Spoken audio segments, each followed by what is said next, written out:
चलिए, तो आज हम करेंगे डी ब्लॉक एवं एफ ब्लॉक के तत्व।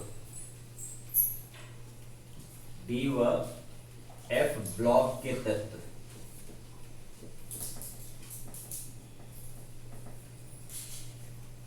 डी ब्लॉक के तत्वों को संक्रमण तत्व कहते हैं।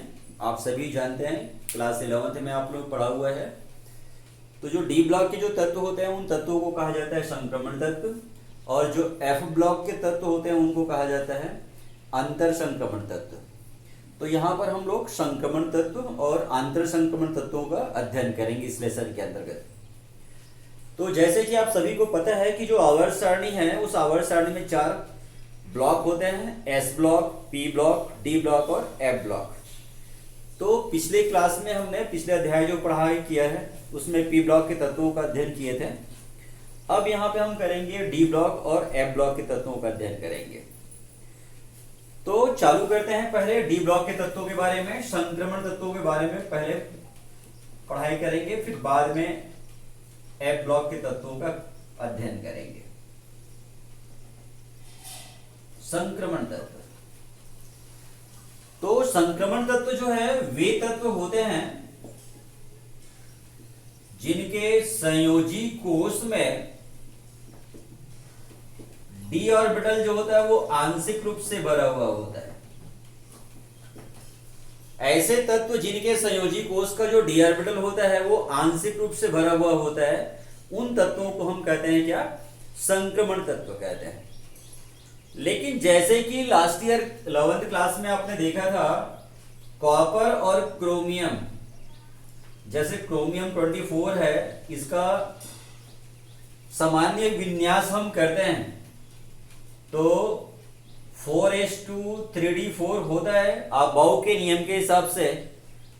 तो आपको बताया गया है कि जो क्रोमियम होता है वो स्थायी विन्यास प्राप्त करने के लिए अपने संयोजी कोष के 4s ऑर्बिटल का एक इलेक्ट्रॉन जो होता है उसको डी ऑर्बिटल में ले जाता है। तो इस प्रकार से इसका सामान्य विन्यास 4s2 3d4 ना होकर के 4s1 3d5 होता है। ऐसा करने से क्या होता है, इसका जो डी ऑर्बिटल जो होता है 1 2 3 4 ये अर्धपूरित हो जाता है। जो पहले 3d4 होने से 1 2 3 4 3d4 होने से ये आंशिक रूप से भरा हुआ था, अब वो अर्धपूरित हो गया। और आपको मालूम है कि अर्धपूरित जो कक्षक होते हैं या पूर्ण रूप से भरा हुआ जो कक्षक होता है वो आंशिक रूप से भरे हुए कक्षक से ज्यादा स्थायी होता है। तो यहाँ पे क्रोमियम जो होता है और कॉपर जो होता है अपना स्थायी विन्यास प्राप्त करने के लिए 4s ऑर्बिटल से एक इलेक्ट्रॉन ले जाता है 3d ऑर्बिटल में। तो इसका मतलब यह हुआ कि कुछ ऐसे भी तत्व होते हैं जिनका s ऑर्बिटल जो होता है, d ऑर्बिटल तो आंशिक रूप से भरा ही होता है लेकिन s ऑर्बिटल भी आंशिक रूप से भरे हुए होते हैं। कुछ ऐसे तत्व होते हैं संक्रमण तत्वों में जिनका d ऑर्बिटल के साथ साथ s ऑर्बिटल भी आंशिक रूप से भरे हुए होते हैं। इसलिए इनका नया डेफिनेशन दिया गया संक्रमण तत्वों का कि संक्रमण तत्व वे तत्व होते हैं जिनके संयोजी कोष में ns और n-1 इंटू डी ऑर्बिटल जो होते हैं वो आंशिक रूप से भरे हुए होते हैं। ऐसे तत्व जिनके संयोजी कोष का ns ऑर्बिटल और n-1 इंटू डी दोनों ऑर्बिटल आंशिक रूप से भरे हुए होते हैं, ऐसे तत्वों को कहते हैं क्या? संक्रमण तत्व कहते हैं। तो इन तत्वों में जो बाहर से जो इलेक्ट्रॉन आते हैं, आने वाले जो इलेक्ट्रॉन होते हैं वो सब के सब डी ऑर्बिटल में प्रवेश करते हैं। बाहर से जब भी संक्रमण तत्व जो बाहर से इलेक्ट्रॉन लेते हैं तो वो जो इलेक्ट्रॉन जो होता है वो डी ऑर्बिटल में प्रवेश करता है, इसलिए इनको डी ब्लॉक का तत्व कहा जाता है।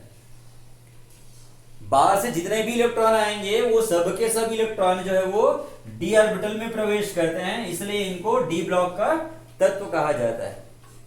तो ये हुआ आपका संक्रमण तत्व। संक्रमण तत्वों में मैंने आप लोगों को कॉपर का, क्रोमियम का विन्यास करके बताया आप लोगों को कि क्यों होता है, और साथ में आप लोगों को ये डी ऑर्बिटल की जो तत्व इनको क्यों कहा जाता है संक्रमण तत्वों को, ये मैंने आपको बताया। अब इनका हम लोग वर्गीकरण करते हैं संक्रमण तत्वों का। तो आप सबको पता है कि आवर्त सारणी में संक्रमण तत्वों को एस ब्लॉक और पी ब्लॉक के तत्वों के मध्य रखा गया है, समूह 3 से लेके 12 के मध्य। तीसरे समूह से लेकर के 12वें समूह में इसको रखा गया है।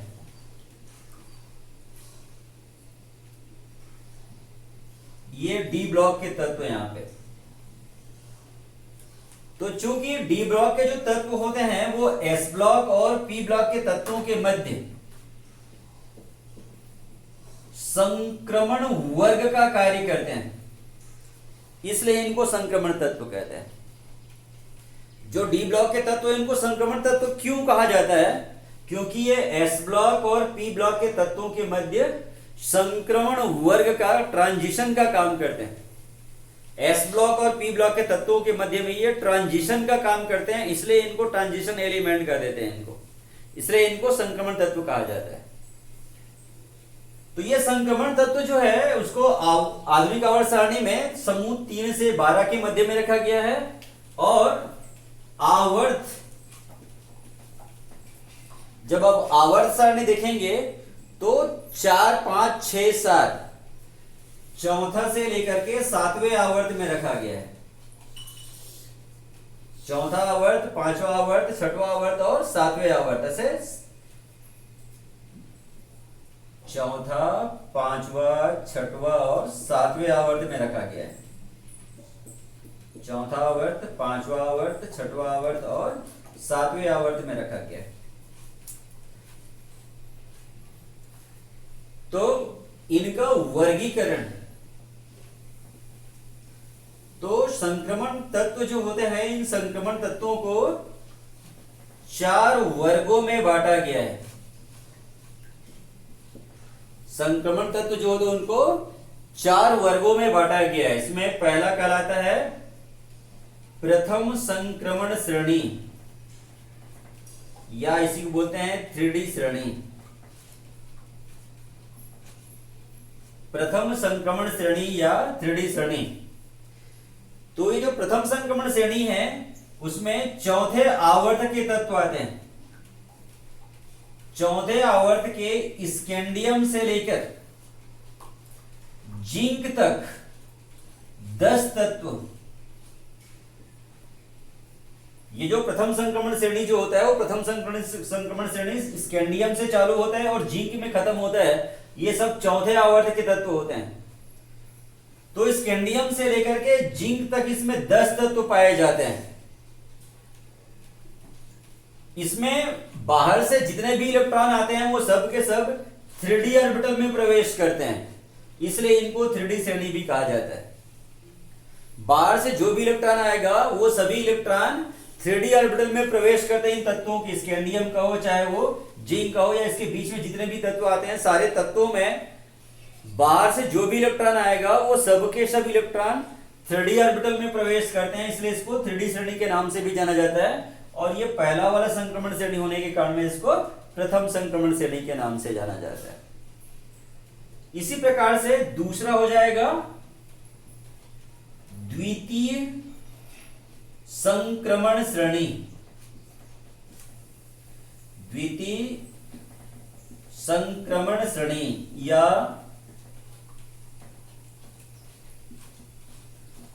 4D श्रेणी। पहला के बाद में दूसरा और 3D के बाद में 4D।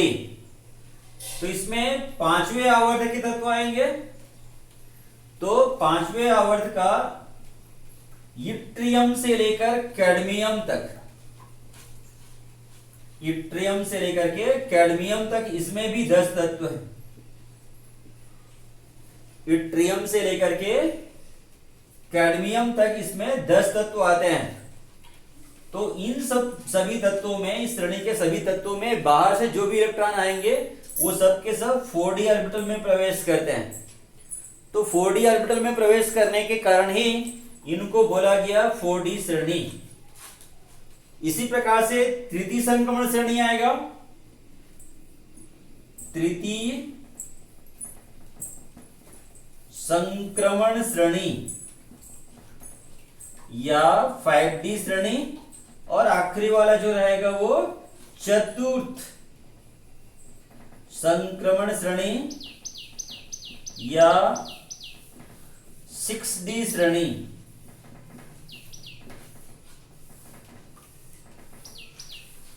तो तृतीय वाला, फर्स्ट सेकंड तो हुआ, थर्ड वाला जो है तृतीय संक्रमण श्रेणी जो होता है उसमें छठे आवर्तक तत्व आएगा लैंथेनम से लेकर मरकरी तक। लैंथेनम से लेकर के मरकरी तक इसमें भी 10 तत्व हैं जिनमें इलेक्ट्रॉन जो है वो 5d ऑर्बिटल में प्रवेश करते हैं, इसलिए इनको कह दिया गया 5d श्रेणी। और उसी प्रकार से लास्ट वाला जो होता है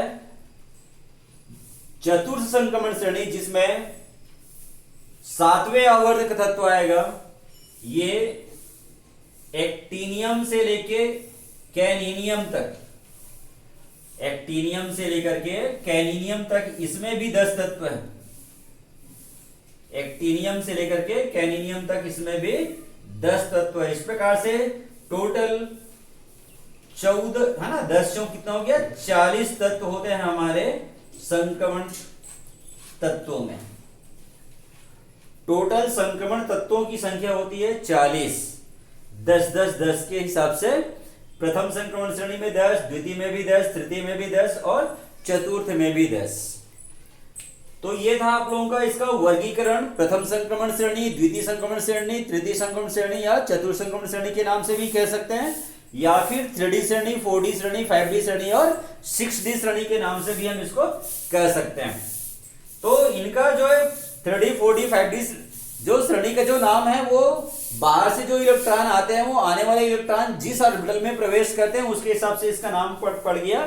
3D ऑर्बिटल में प्रवेश करने के कारण में 3D श्रेणी, 4D में आने के कारण में 4D श्रेणी, 5D में आने से 5D श्रेणी और 6D ऑर्बिटल में आने के कारण में इसका 6D श्रेणी इसका नाम पड़ा। तो ये आपका ये क्लासिफिकेशन था, इसका वर्गीकरण था 3D, 4D, 5D, 6D, प्रथम, द्वितीय, तृतीय और चतुर्थ संक्रमण श्रेणियां। अब यहां पर हमको जो पढ़ाई करनी है, चलिए देखिए इनके सामान्य गुणों की पहले व्याख्या कर लेते हैं कि कौन कौन से सामान्य गुण होते हैं करके। चलिए देखिए सामान्य गुण, तो पहला है इनका आयनिक व परमाणुविक त्रिज्या कम होता है। संक्रमण तत्वों की आयनिक व परमाणुविक त्रिज्या कम होती है। तो इनकी आयनिक या परमाणुविक त्रिज्याएं कम क्यों होती है? तो इसके दो कारण हैं। पहला कारण यह है कि सभी संक्रमण श्रेणी में जब हम लोग बाएं से दाएं की ओर जाते हैं, बाएं से दाएं की ओर जब जाते हैं तो उससे क्या होता है, तत्वों के परमाणुओं के आकार में कमी आने लगती है। परमाणुओं के आकार में कमी आती है। कोई भी श्रेणी में जाए, चाहे प्रथम संक्रमण श्रेणी में जाए या द्वितीय में या तृतीय में या चतुर्थ श्रेणी, जैसे जैसे तत्वों का परमाणु क्रमांक में वृद्धि होता है वैसे वैसे क्या होता है, इसका नाभिकीय आवेश में वृद्धि होता है। और उस नाभिकीय आवेश में वृद्धि होने के कारण परमाणु का जो आकार है वो घटने लगता है। नाभिकीय आवेश जब बढ़ता है तो नाभिकीय आवेश बढ़ने से परमाणुओं के आकार में कमी आने लगती है। ये इसका पहला कारण है। दूसरा कारण यह है कि संक्रमण तत्व जो होते हैं उनमें संयोजी कोष के जो इलेक्ट्रॉन होते हैं वो n-1 इंटू डी ऑर्बिटल में होते हैं। इनका संयोजी इलेक्ट्रॉन, संयोजी कोष का जो इलेक्ट्रॉन होते हैं वो n-1 इंटू डी ऑर्बिटल में होते हैं। और इस ऑर्बिटल के इलेक्ट्रॉनों का परिरक्षण प्रभाव कम होते हैं, परिरक्षण प्रभाव कम होते हैं। तो इनके संयोजी कोष के इलेक्ट्रॉनों का परिरक्षण प्रभाव का कम होना, एक बता दिया मैं आप लोगों को, परमाणुओं के बाएं से दाएं की ओर जाने पर परमाणुओं के आकार में कमी होना, और दूसरा बताया इनके संयोजी कोष के इलेक्ट्रॉनों का परिरक्षण प्रभाव का कम होना। तो इन दोनों कारणों से जो संयोजी कोष के जो इलेक्ट्रॉन होते हैं वो संयोजी कोष के इलेक्ट्रॉन नाभिक की ओर अधिक आकर्षित होते हैं। तो परमाणु जिसमें जब इलेक्ट्रॉन जो नाभिक की ओर अधिक आकर्षित होंगे तो नेचुरली परमाणु के आकार में कमी लगातार होते जाएगी। उसके कारण में इनकी आयनिक व परमाणु त्रिज्या जो होती है वो s ब्लॉक या p ब्लॉक के तत्वों की अपेक्षा कम होती है। s ब्लॉक या p ब्लॉक के तत्वों की अपेक्षा d ब्लॉक के जो तत्व होते हैं, संक्रमण तत्व होते हैं, उनकी आयनिक व परमाणु त्रिज्या इन दोनों कारणों से कम हो जाती है, क्योंकि जैसे जैसे इसका नाभिकीय आवेश में वृद्धि होगा या परिरक्षण प्रभाव में कमी आती है तो इलेक्ट्रॉन नाभिक की ओर अधिक आकर्षित होने लग जाते हैं। तो नाभिक की ओर अधिक आकर्षित होते हैं तो परमाणुओं के आकार लगातार घटते जाते हैं। तो इसलिए इनकी आयनिक और परमाणु त्रिज्या जो होती है क्या होती है, कम हो जाती है। यह इसका कारण था, आयनिक और परमाणु त्रिज्याओं के कम होने का। दूसरा इनके गुणों के बारे में अगर हम लोग देखें, इनका गलनांक व क्वथनांक उच्च होता है। संक्रमण तत्वों का क्वथनांक और गलनांक दोनों ही s ब्लॉक और p ब्लॉक के तत्वों की अपेक्षा अधिक होता है। तो इसका कारण क्या है? तो इसका कारण में यह है कि संक्रमण तत्वों के संयोजी कोष जो होते हैं उनमें दो ऑर्बिटल होते हैं, एक होता है ns ऑर्बिटल और दूसरा होता है n-1 इंटू डी ऑर्बिटल। ये दो प्रकार के ऑर्बिटल होते हैं। तो ये दोनों प्रकार के जो ऑर्बिटलों में जो इलेक्ट्रॉन होते हैं उन इलेक्ट्रॉनों का उपयोग करके इनमें दो अलग अलग प्रकार के बंध बनाने की प्रवृत्ति होती है।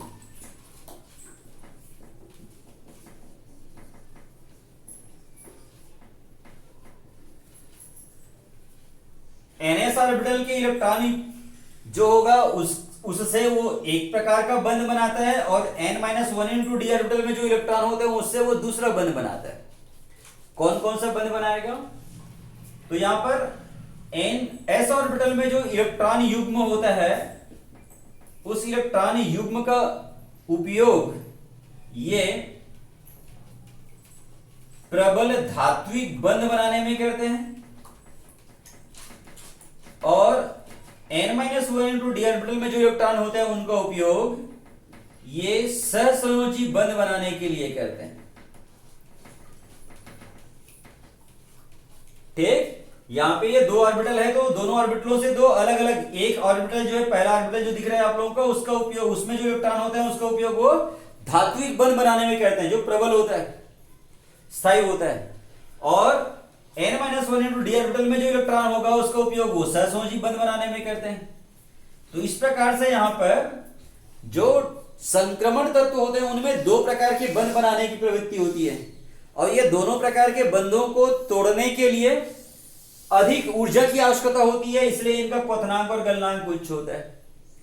s ब्लॉक का जो तत्व होता है वो केवल आयनिक बंध बनाते हैं, p ब्लॉक का जो तत्व होता है केवल सहसंयोजी बंध बनाते हैं। s ब्लॉक और p ब्लॉक के जो तत्व होते हैं वो केवल एक ही प्रकार के बंध बनाते हैं, लेकिन यहाँ पे संक्रमण तत्व जो दिख रहा है वो संक्रमण तत्व दो अलग अलग प्रकार के बंध बनाते हैं। तो इन दोनों प्रकार के बंधों को तोड़ने के लिए ज्यादा ऊर्जा की आवश्यकता होती है, इसलिए संक्रमण तत्वों का जो क्वथनांक और गलनांक होता है वो s ब्लॉक या p ब्लॉक के तत्वों की अपेक्षा क्या होता है, अधिक होता है। ये इसका कारण है। इसी प्रकार से एक और गुण अगर हम देखते हैं इसका, और भी तीसरा गुण इसका, तो ये परिवर्ती ऑक्सीकरण संख्या प्रदर्शित करते हैं। परिवर्ती ऑक्सीकरण संख्या या संयोजकता प्रदर्शित करते हैं। क्यों ऐसा करते हैं? इनकी ऑक्सीकरण संख्या निश्चित, एस ब्लॉक और पी ब्लॉक के तत्वों की जो ऑक्सीकरण संख्या होता है, संयोजकता होता है, वो लगभग निश्चित होता है। पी ब्लॉक के तत्वों में भी जिनका आणविक द्रव्यमान ज्यादा होता है वो भी परिवर्ती दर्शाते हैं। सामान्यतः उनका भी स्थायी ही होता है, निश्चित ही होता है एस ब्लॉक की तरह। लेकिन जिन तत्वों में आणविक द्रव्यमान ज्यादा होता है उनमें भी पी ब्लॉक के तत्व भी कुछ परिवर्ती ऑक्सीकरण संख्या दर्शाते हैं। लेकिन यहाँ पे संक्रमण तत्व जो है वो सभी के सभी संक्रमण तत्व परिवर्ती ऑक्सीकरण संख्या दर्शाते हैं। तो कारण क्या है इसका, किस कारण से ये परिवर्ती ऑक्सीकरण संख्या दर्शाते हैं? तो इसका कारण यह है कि इनके संयोजी कोष में जो दो ऑर्बिटल होते हैं, ns ऑर्बिटल और n-1 इंटू डी ऑर्बिटल, इन दोनों ऑर्बिटल के ऊर्जा स्तर जो है वो लगभग समान होते हैं। ऊर्जा स्तर लगभग समान होता है, यानी सीधी सी बात है इनके ऊर्जा स्तर में अंतर बहुत कम होता है। जैसा भी बता रहा था आप लोगों को, क्रोमियम 24 का जो बता रहा था संयोजी कोष 3d 4s1 और 3d5 लगा हुआ ऑर्बिटल है, 4s के बाद में 3d, इनके बीच में और कोई दूसरा ऑर्बिटल नहीं है कि ऊर्जा स्तर में ज्यादा अंतर है। दोनों बिल्कुल पास पास के क्या होते हैं, ये ऑर्बिटल होते हैं। तो ये दोनों पास पास के ऑर्बिटल होने के कारण में इन दोनों ऑर्बिटलों की ऊर्जा स्तर लगभग समान होती है, या उनमें अंतर जो है बहुत कम होता है। इसलिए क्या होता है, जब हम लोग संक्रमण तत्वों को ऊर्जा देते हैं तो संक्रमण तत्वों को ऊर्जा देने पर जैसे ही इनके संयोजी कोष के n-1 इंटू डी ऑर्बिटल से इलेक्ट्रॉन बाहर निकलते हैं, उसके ठीक बाद ns ऑर्बिटल से भी इलेक्ट्रॉन स्वतः निकलने लग जाते हैं, खुद ब खुद निकलते हैं। इसके लिए अलग से ऊर्जा देनी नहीं पड़ती है। जब हम लोग संक्रमण तत्वों को ऊर्जा देते हैं तो ऊर्जा देने पर जैसे ही इनके n-1 इंटू डी ऑर्बिटल से इलेक्ट्रॉन निकलने लगते हैं, उसके ठीक बाद ns ऑर्बिटल से इलेक्ट्रॉन स्वतः निकलने लग जाते हैं। तो जितना इलेक्ट्रॉन वो दान करेंगे, त्यागेंगे, उसके हिसाब से उसकी ऑक्सीकरण संख्या होगी। एक एग्जांपल लेके देखते हैं, जैसे मैं आयरन का बता देता हूं मैं। चलिए देखिए, Fe26, इसका सामान्य विन्यास अगर रहेगा तो ये हो गया 4s2 3d6 है, 6 है, 26 है, तो 20 6 26। चलिए देखिए, तो यहां पर क्या हो रहा है, यहां पे Fe जो है, Fe में 26 में जैसे इसके 4s से 2 इलेक्ट्रॉन निकलते हैं, इसी कारण में ये +2 ऑक्सीकरण संख्या दर्शाते हैं। लेकिन उसका ठीक बाद यहां से 3d से भी इलेक्ट्रॉन निकलने लगेंगे, उसी कारण में ये +2 के बाद में +3 +5 और +6 ऑक्सीकरण संख्या भी प्रदर्शित करते हैं। 4s से इलेक्ट्रॉन निकलेगा तो उसके बाद में निकलने से क्या होता है, वो +2 ऑक्सीकरण संख्या दर्शाते हैं। और 4s के बाद में खुद ब खुद 3d ऑर्बिटल से भी इलेक्ट्रॉन निकलने लग जाते हैं। इसके कारण में इनका जो ऑक्सीकरण संख्या जो +2 के बाद में ये +3 +5 और +6 ऑक्सीकरण संख्या भी ये प्रदर्शित करने लग जाते हैं। तो याद रखिएगा, इसमें जो मैं अभी इसकी व्याख्या कर रहा था तो उस समय मैं n-1 इंटू डी ऑर्बिटल से पहले इलेक्ट्रॉन निकलते फिर बाद में ns से निकलने बोल दिया था मैं, तो उसको थोड़ा सुधार लेंगे आप सभी लोग। पहला इलेक्ट्रॉन जो है वो ns ऑर्बिटल से निकलता है, ns ऑर्बिटल से निकलने के ठीक बाद n-1 इंटू डी ऑर्बिटल से इलेक्ट्रॉन निकलने लगते हैं।